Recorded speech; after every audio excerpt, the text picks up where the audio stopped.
Internet. You can never have enough games in your backlog. And if you're looking for 4 more, you came to the right place. In June, just a little while ago, we had a Steam Next Fest happen, and I played about close to 50 demos. And I want to share with you the best 4 most interesting demos I played throughout that time. I'm not going to do them in any particular order, but trust me, you'll want to stay till the end. And now that that's out of the way, let's get into the games.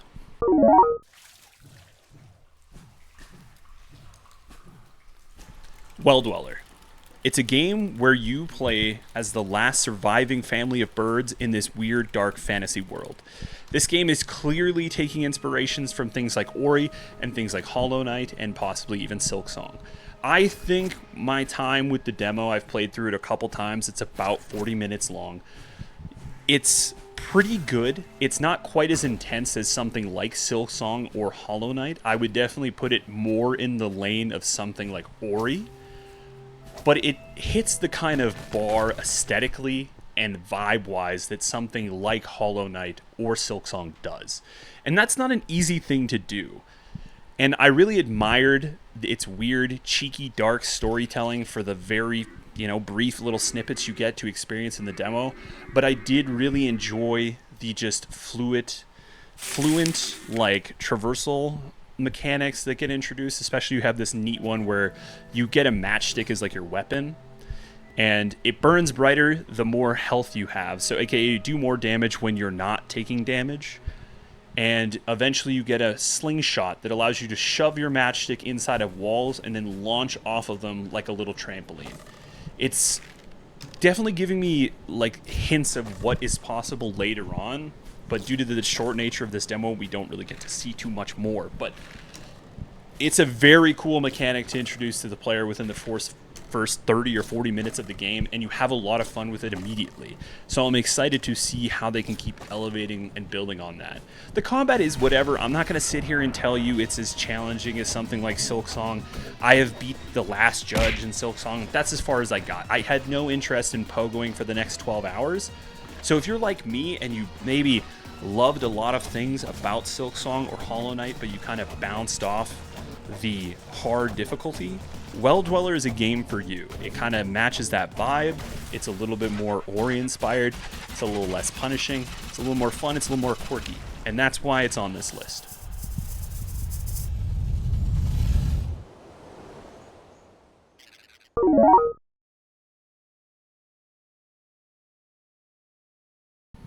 Have you ever had the fantasy of running around as a barbarian dual-wielding Desert Eagles with your dick out?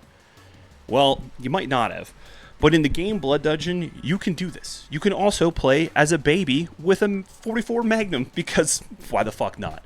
This has got to be one of the biggest acid trips of a video game I've seen in a very long time, and do not let its simple flash game inspired aesthetic fool you. This game offers depth and an addicting gameplay loop that will have you coming back for just one more run and just one more run again.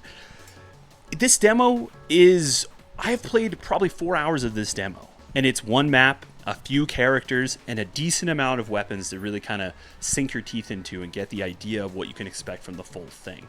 And while on the surface it might be another Vampire Survivors clone-esque type of experience, what it really brings to the table is this weird, cool traversal mechanic where your guy will just clamber onto every ledge. You can shimmy on whatever, just kind of fling yourself all over the map very frantically.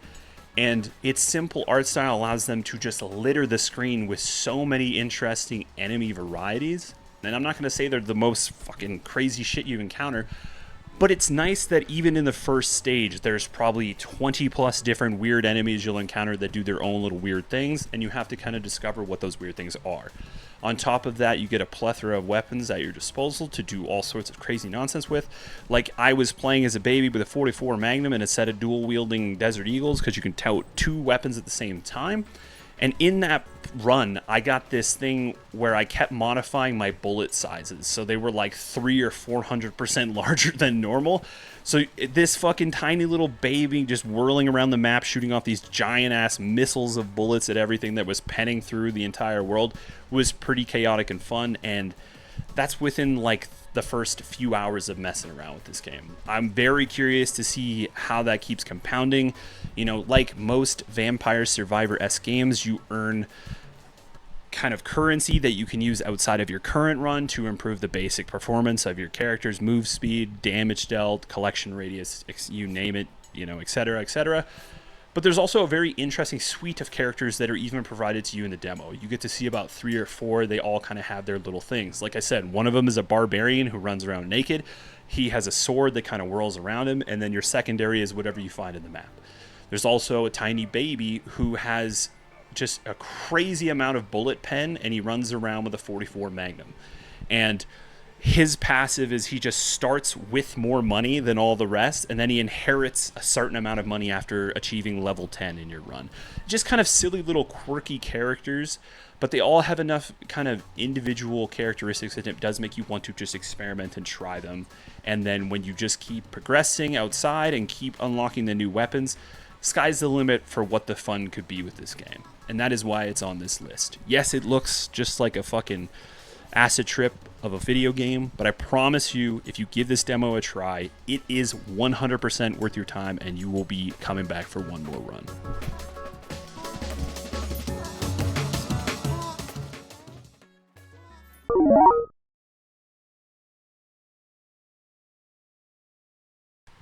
Silver Pines. Now, you might have heard of this game, and if you're rolling your eyes right now, just give me a second. Don't sleep on this game. On the surface, it looks like a simplistic Silent Hill clone, or a game that wants to be Silent Hill and Alan Wake at the same time. And it is kind of those things. But what this game really brings to the table is the very kind of weird, dreamy, never really knowing what the fuck is truly going on experience that you can get from something like an Alan Wake or a Silent Hill. And that's a hard thing to do without feeling just unnecessarily vague just for the sake of piquing curiosity. This game definitely has some threads present in the demo where I'd like to just, you know, armchair quarterback this shit and go like, I see where this is going. But honestly, I have no idea. And that is the beauty of a game like this. It's going to keep you guessing from moment to moment. The puzzles weren't the hardest thing in the world, but they weren't the worst shit ever. You do have to pay attention. You're armed with a Polaroid camera. You are playing as a detective searching for a guy named Eddie Velvet in the town Silver Pines. That is the thing that brings you there. And you kind of awaken in this dreamy, delirious state where you don't know really where you are or what you're doing. And this random payphone rings, and it tells you that you're on the manhunt for this Eddie Velvet, and that's what you've been hired to do. And you just kind of fill in the blanks with a couple things you find in a trunk, and you go, oh, I'm a private eye, and I'm here to find Eddie Velvet. Next thing you know, you're venturing through Silver Pines. It's a very interesting premise. It's definitely conveyed almost immediately that your character seems to be kind of out of it. Your character's voice lines are a little bit kind of just drab, and at first it could come across like maybe the voice acting sucks, but to me it's a deliberate present thing that they want your character to kind of feel like he's talking in his sleep rather than actually running the show. And I think that kind of teases where this game could go, but ultimately at the end of my time with this demo, I still don't really know, and it did enough to make me want to keep coming back to figure out where this could go. And in a game like this, that's all that matters. If you've played Silent Hill, if you've played Alan Wake, you want to see where the mystery ends. And while this doesn't reinvent the wheel in terms of gameplay, it really does have some neat aesthetics with the rotoscoping of the character and just its overall design and vibe. It's also got a very cool like active reload mechanic where you have to active reload to repair your weapons if they're melee weapons, or heal your guy if you're using bandages, or just reload your revolver or shotgun. And I did kind of admire that. It kept me a little bit more engaged. So while combat is simplistic on the 2D plane, it at least challenges you to get some kind of skill set going where you're like, yeah, I can rapid reload my weapon and be prepared to fight. And that's all I need for a game like this. It's got an intriguing cast of characters, a weird, gloomy, present town that I get to explore, and a mystery that maybe one day I'll solve. And hopefully they don't do some vague-ass shit where the game ends and you really don't know what the fuck happened. But I guess we might figure that out together when the game comes out.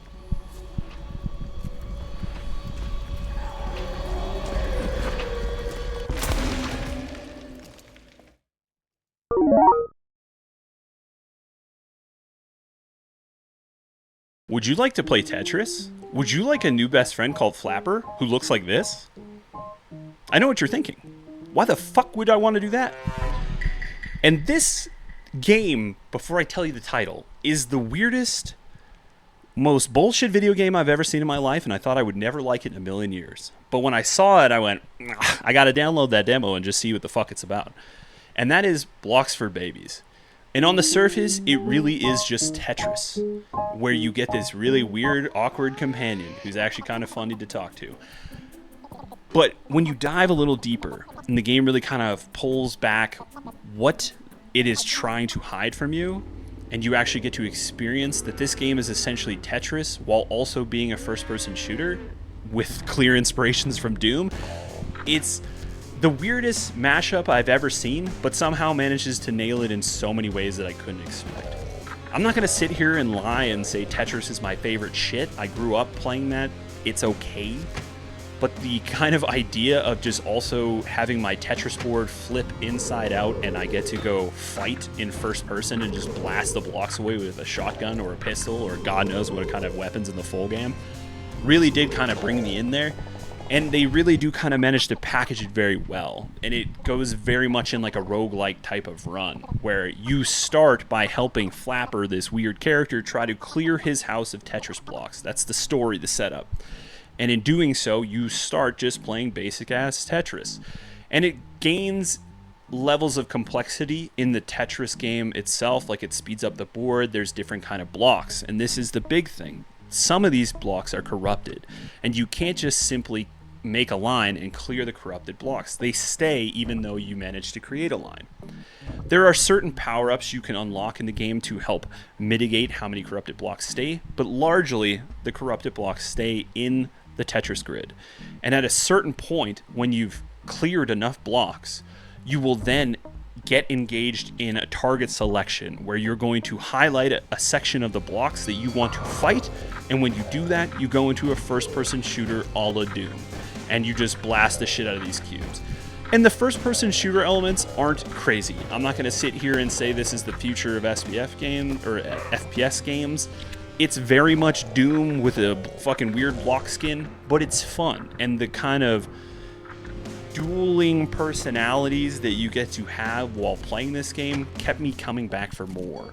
I do like the puzzly nature of Tetris, and I also love blasting shit to death in first-person shooters, and this game mashes those two things up with these really compelling run mechanics, where every board you clear, you get to pick a new bonus that you could unlock by clearing the next board. And these things can be like different power-ups to clear a select number of cubes, and then it unlocks like a chain of lightning.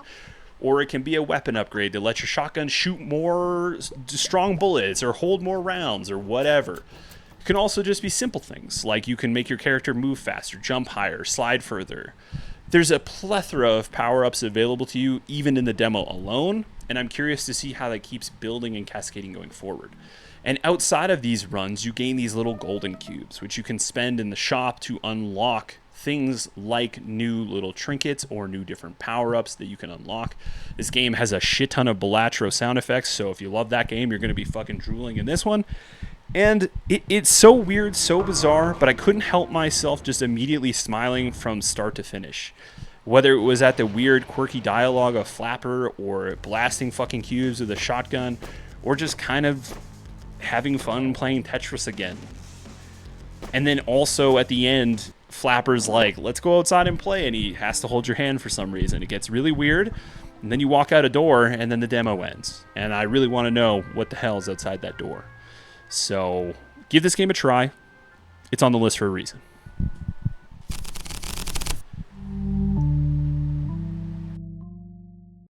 Alright, you've made it this far into the video. Just so you know, all the demos I talked about are still available today. I actually played them this morning before turning the camera on and trying to make this video. So I highly recommend just downloading these 4 demos, playing them for yourself, and seeing for yourself what I was talking about. It will deliver. I promise you, if you give these demos a chance, they will surprise you.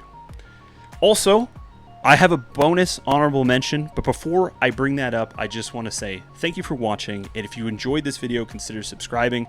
I'm working on a couple more demo Nextfest-esque videos I have one cooking where I want to make the weirdest demos I played, and believe me, I got some fucking weird ones, so if you're into some strange games, consider subscribing.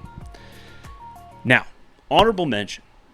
One of the games I played during Next Fest was Valor Mortis, this dark kind of Souls-esque first-person shooter.